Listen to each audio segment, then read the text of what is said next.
Ok, donc vous êtes l'équipe qui attaque. Ouais, d'accord. Vous avez une stratégie pour aller attaquer le CQB? On va faire comme on le sent. Moi je pense que je vais attaquer, je vais me mettre au centre cette fois. D'accord. Une Tu fois, vas viser un personnel en particulier ou ouais, c'est qui le plus 2-4-9. dangereux? La 2-4-9 pour l'instant. Ouais, 2-4-9, ouais, faut qu'il manie. Puis les deux, il faut qu'ils restent en binôme, faut pas trop qu'on soit séparés. Quoi. Parce que sinon, Ce que j'allais dire, faut qu'on s'éparpille parce que c'est ça. Soit on fait. Il faut que je repare la 2-4-9 et dès que je suis au C, vous allez de l'autre côté pour pas que vous bloque. Je vais me mettre en reconnaissance et je vais essayer de la trouver. En haut. D'accord, donc selon vous ça va être simple ou il va falloir Non, ça va être très dur. ça va être très dur. C'est pour ça que j'ai 3 charges 166. beaucoup de communication? Ouais, On va essayer. D'accord, bah je vous souhaite bonne chance. merci. Donc là on arrive dans le fort. Vous êtes prêts? Donc on le voit pas très bien. Et il y a un M249 en batterie à la fenêtre, épaulé par un fantassin.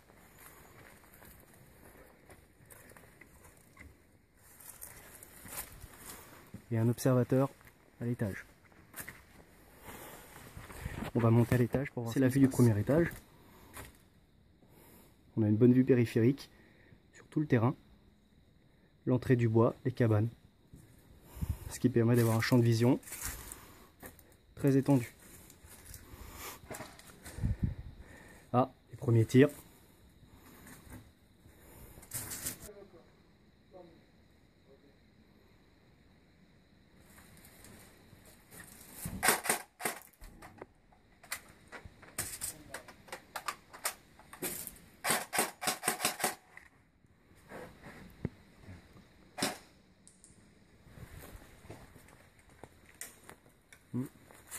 On entend des billes ricocher. On ne sait pas d'où ça vient. On va essayer d'aller voir un petit peu plus près. Donc on a un très grand découvert qui permet d'être bien camouflé dans les maisons. C'est bien. Mais traverser le bois pour y arriver, c'est déjà une autre histoire. Quand on arrive dans le bois, on ne voit pas grand chose.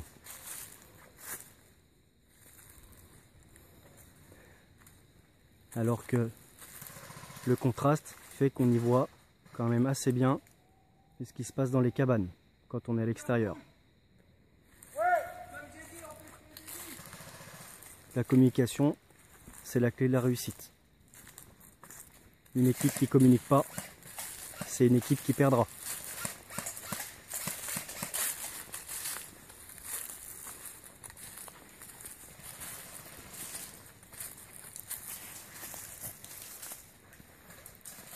Toujours posté.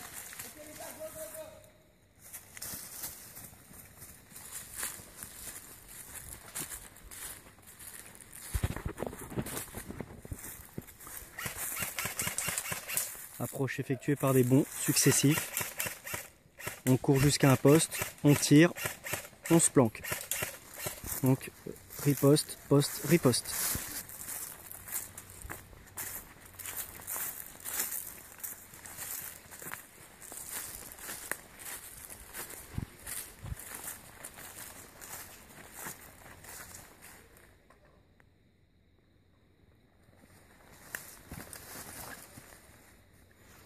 Le sniper, contrairement à ce qu'on peut voir à la télé, n'agit pas seul.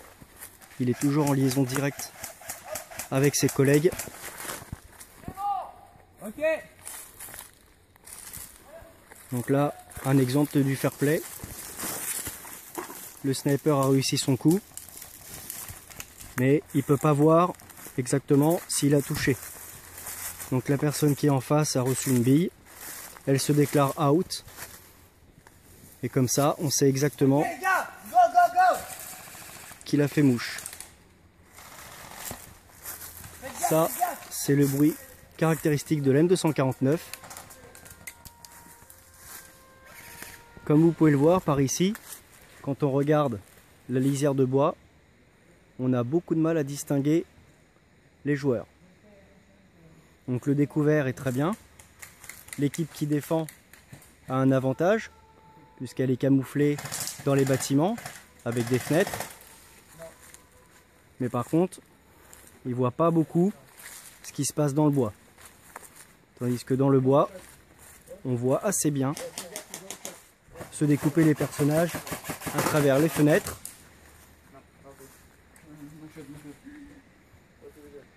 Et les portes. Voilà, première prise de bâtiment. Vous ne le voyez pas encore, on va faire le tour. Voilà, vous voyez, ça commence déjà à avancer. Donc là c'est une toute petite partie, un 3 contre 3. Pas toujours facile, autant pour la défense que pour l'attaque. Vous voyez, le défenseur peut apercevoir les mouvements, mais à partir du moment où l'attaquant est statique, il aura du mal à le différencier des feuillages, des branches et autres obstacles naturels qu'il peut y avoir dans un bois.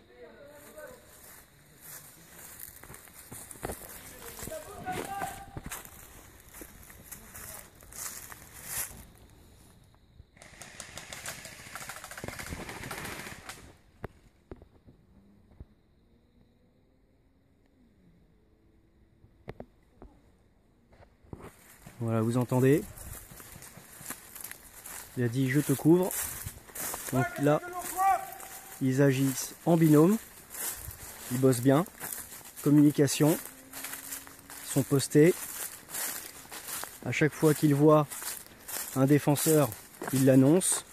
Ça permet au reste de l'équipe de savoir exactement où sont placés les ennemis.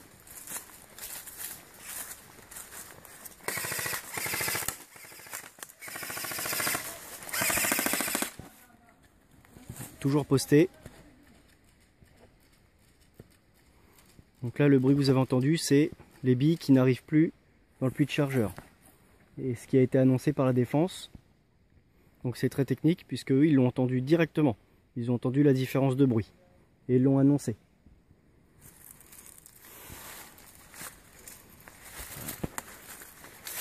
Le sniper posté.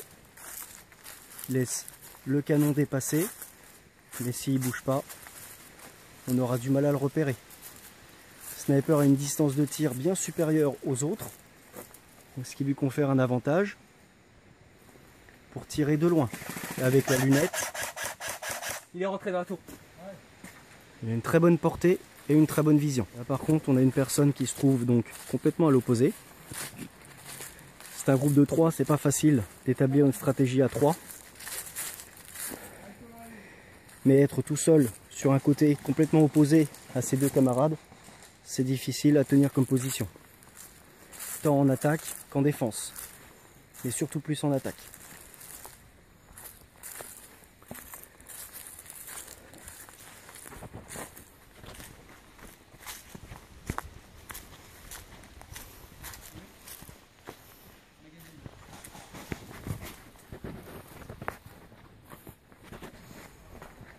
Voilà, donc là on peut distinguer le M249 qui a été posé, puis c'est une réplique. En airsoft on parle de réplique, pas d'arme. C'est une réplique d'appui, d'accord? C'est pas forcément conçu pour courir avec pendant 3 km. Ça pèse son poids, c'est une très grosse cadence, une portée moyenne, et c'est très lourd. Ça avance.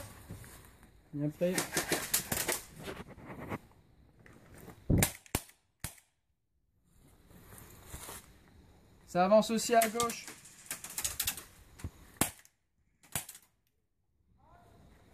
Voilà. C'est bon, c'est clair à gauche. Vous avez entendu, une bonne posture, un tir précis, le out déclaré. Les deux sont à droite. Les deux sont à droite. Donc on a une personne dans l'équipe qui ne parle pas français. Ça bouge au milieu. On arrive à s'entendre.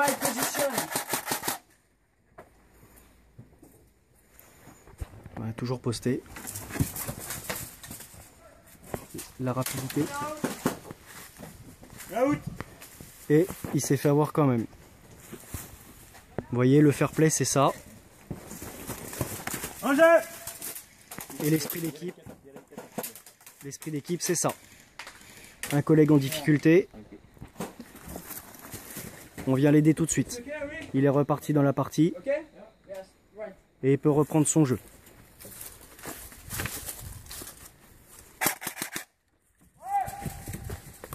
Voilà.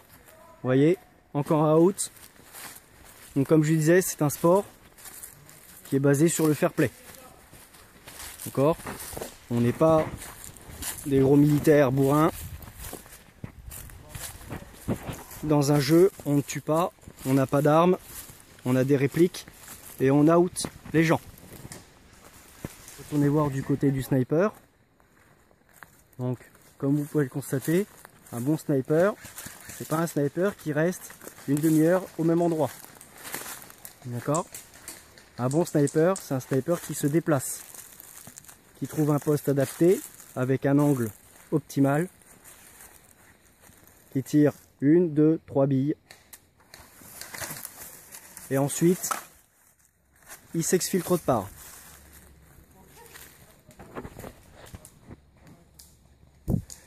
Il arrive parfois que la défense, en fait, devienne l'attaquant.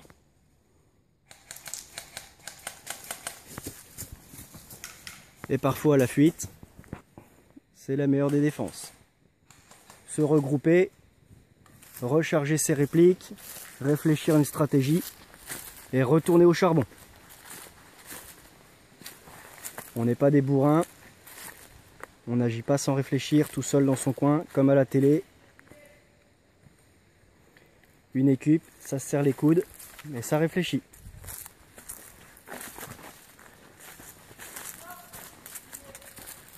Donc comme vous pouvez le voir, on a un terrain qui est quand même un peu fourni. On commence à avoir quelques cabanes. On les agrandit au fur et à mesure.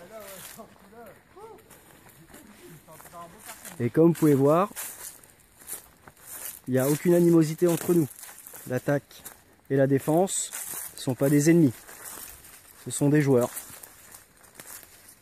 qui respectent les règles.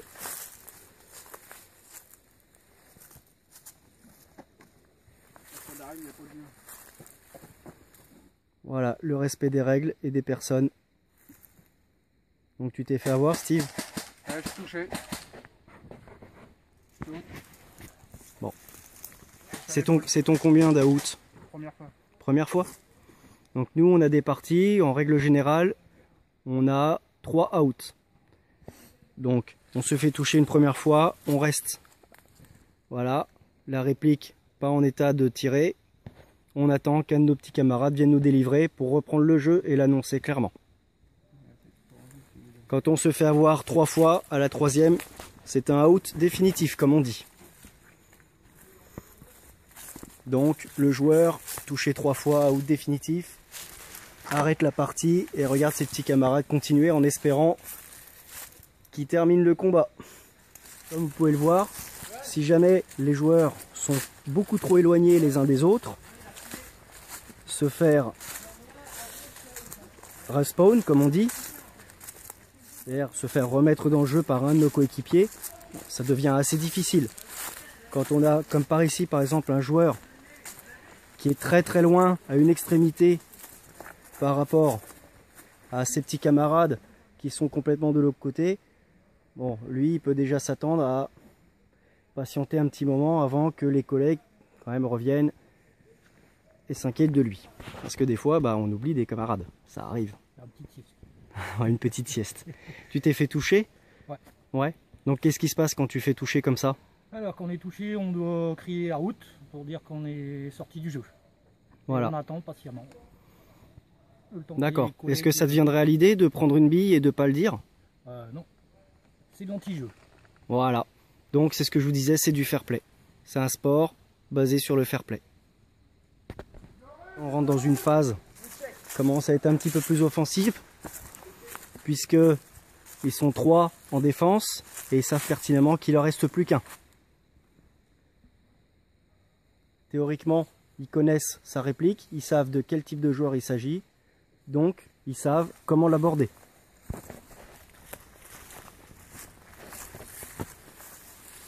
Est-ce que tu sais qui tu cherches? Ouais, un sniper. Un sniper. Ça s'aborde différemment des autres, un sniper? Ouais, bah déjà on sait qu'il peut pas nous tirer en semi-automatique. D'accord. À moins qu'il ait un anti-snipe. D'accord. Donc ça veut dire que théoriquement, il peut te tirer que de loin. Oui. Et Ou alors il m'attend de près avec un PA. D'accord. Parce que sinon il n'a pas une grosse cadence. Non. D'accord. Donc c'est pour ça que tu prends le PA aussi. Parce que tu penses que tu risques de tomber dessus à une distance inférieure à l'usage d'un AEG. Voilà. D'accord. Est-ce que tu as une petite idée d'où il est? Non. Je pense par là, en face, là. D'accord. Caché dans la forêt. D'accord. Donc ça, théoriquement, le sniper, c'est une personne qui sait mieux que tout autre se camoufler. Alors, on va essayer de voir. Il y a peu de chances qu'on le retrouve.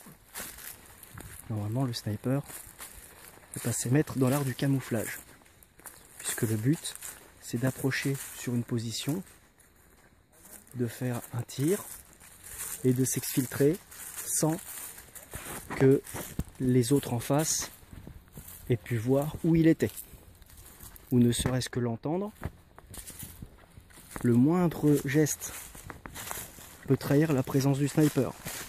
Donc normalement le sniper est très discret et relativement lent dans ses déplacements lorsqu'il arrive à une distance de tir.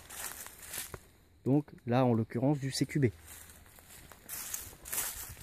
Donc le sniper ne crie pas, il ne gesticule pas dans tous les sens. Le sniper est discret, il observe ce qui se passe, il réfléchit une stratégie et ensuite il agit. Le sniper, théoriquement, c'est une personne qui est plus, je dirais pas intelligente, mais qui a le plus de potentiel dans l'équipe. D'accord ? Le sniper, de temps en temps, peut se retrouver tout seul contre les autres, comme c'est le cas.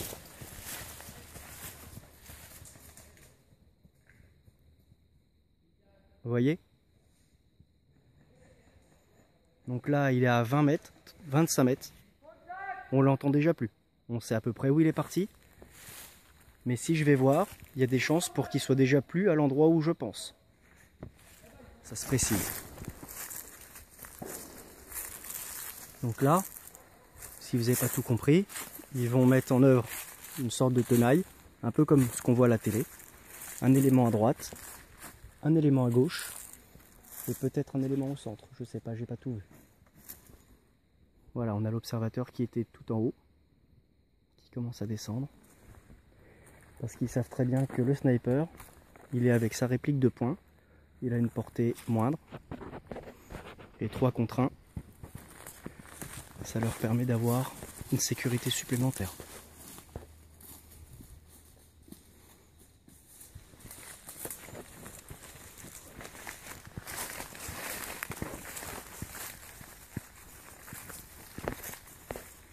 Voilà, donc on se balade pas dans la forêt comme si on allait cueillir des champignons. On progresse doucement, on se poste, on regarde ce qui se passe. On essaie de faire le moins de bruit possible. C'est moi. Voilà, ça c'était un exemple de tir fratricide. Ça peut arriver, on est tous habillés en camouflé. Et c'est des fois pas facile de savoir sur qui on tire. Donc d'où l'intérêt d'avoir une très bonne communication au sein du groupe. Il doit être derrière la barricade là. Alors, il doit être derrière la barricade. Est-ce qu'ils l'ont vraiment découvert ou est-ce qu'ils se trompent? Donc, derrière la barricade, il n'est pas là. Comme je vous le disais, voilà.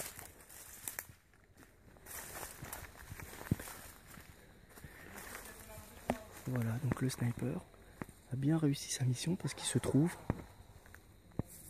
complètement à droite par rapport au mec d'en face. Ça c'était moi. J'aime bien me tirer dessus. Donc là, voilà, ça commence à se préciser mais ils savent pas où il est. Donc même 3 contre 1, il faut faire attention.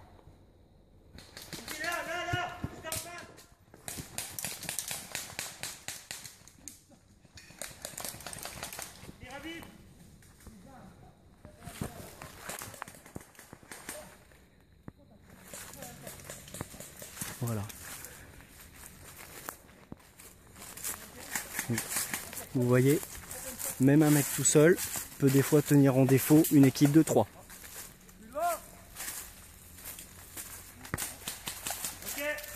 Voilà. Travail en binôme.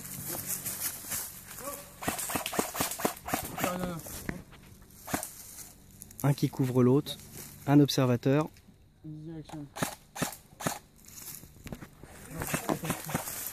Voilà le travail d'équipe.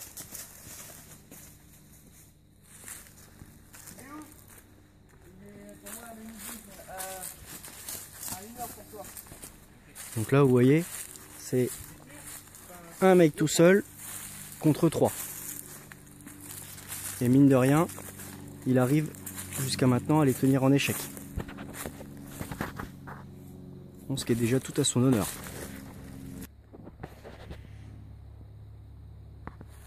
Attendez du bruit.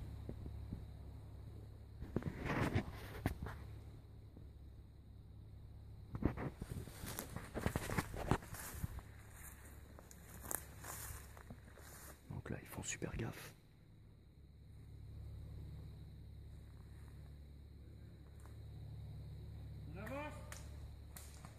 Voilà, du travail d'équipe.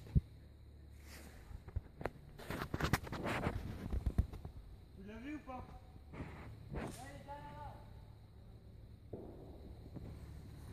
On est dans une forêt, il y en a plein des arbres. Il aurait fallu qu'il annonce clairement quel arbre il parlait.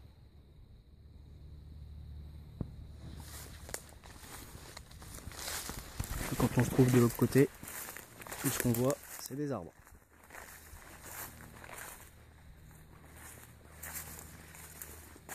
Donc on va pas gêner le jeu. Ah, vous avez entendu? Ça c'est du bon travail. Voilà. Le sniper, toujours en déplacement. Il part d'un côté, de l'autre. Et donc là vous avez pu constater le fair play. Une bille, un POC, out déclaré directement. Ici, ici, ici. Voilà, donc ça c'est le respawn. En jeu.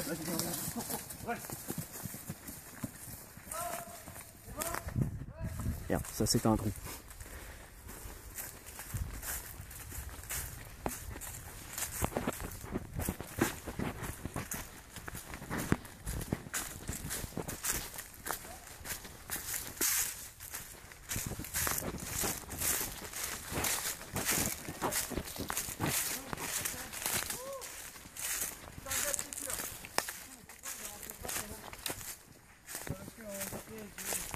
Ah, alors là je sais pas ce qui se passe, j'ai pas tout entendu. Et toi, pourquoi tu l'as pas chopé quand il était là? C'est la fin de partie les gars? Oui, il était à moitié accroupi. D'accord, donc là ils ont réussi à l'avoir. Et il s'est suicidé. Voilà. Donc il a couru du côté droit jusqu'au côté gauche. Et forcément ça fait un petit peu de terrain. Donc il est un peu fatigué. Alors il est pas mort, hein. Il est juste out. Alors comment ça s'est passé? C'était dur. C'était dur? Bon, et tu as bien géré, hein? Parce que tu as réussi à en avoir quand même quelques-uns. J'en ai touché 2-3 je crois. Ouais, t'en as touché 2-3 facile, ouais. Voilà, donc c'était du beau jeu ça. Donc quand c'est comme ça, et bah hop, on retourne tous dans la zone neutre. On met les répliques sur la sûreté. Et puis on refait un peu le jeu, on discute de ce qui a été, de ce qui n'a pas été. Jamais sans s'engueuler. Vous voyez la M14, vous voyez sa tête, mais... Ouais. Oh, tu t'es fait avoir combien de fois du coup? Une ou deux, je sais plus. Ah, c'était pas mal hein, comme partie. Bon voilà, celui qui a donné tant de fil à retordre à l'équipe. Je voulais pas y aller tout seul, c'est ça. Et à la fin, j'ai dit je vais y aller tout seul et puis bah... Ils étaient l'un contre l'autre. La partie est finie. Et on reste des amis. On se prend pas la tête. On félicite l'adversaire qui a gagné. Et même celui qui a perdu. Parce que tout le monde a été bon sur ce coup-là. Voilà, des fois, Très bien que t'allais respawn. Hein. secourir les alliés, c'est pas toujours facile. J'ai vu courir. Et dès qu'il m'a eu, je l'ai vu courir. Ouais, c'est vrai qui me dit. J'ai gagné, je vais courir, je fais. Merde! Je pensais pas t'avoir avec le père. Ça voulait plus me je pensais qu'il m'avait. Thank you. Ah, yes. C'est ça, Charles? Bien joué. Voilà, on se serre la main. Les gagnants, les perdants, il n'y en a pas en fin de compte. Tout le monde a gagné parce que tout le monde a bien joué. Il a fait nickel surtout. Ça arrive. Il a vidé mon père, ça.